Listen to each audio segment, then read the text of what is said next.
What if one of the things you learned about healing is actually keeping you stuck? I didn't realize this until after my divorce, and now I see versions of it constantly in relationships through my coaching. I thought being emotionally healthy meant learning to tell other people how I deserve to be treated. Well, that part was true, but what I didn't recognize was that somewhere along the way, I had also started believing that the other people needed to treat me correctly so that I could remain regulated through it. Those are not the same things. I experienced abuse in childhood, and because of that, I became hypervigilant. I learned to watch people's moods, anticipate reactions, and figure out what I needed to do to stay safe.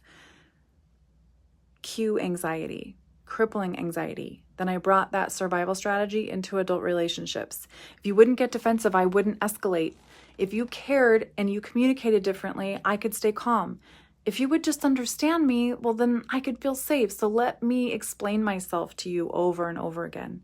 And here's the part I was missing. I was incredibly self-aware. I understood my trauma. I understood attachment. I could explain exactly why I reacted the way I did. And I still couldn't do something different when I was triggered in real time.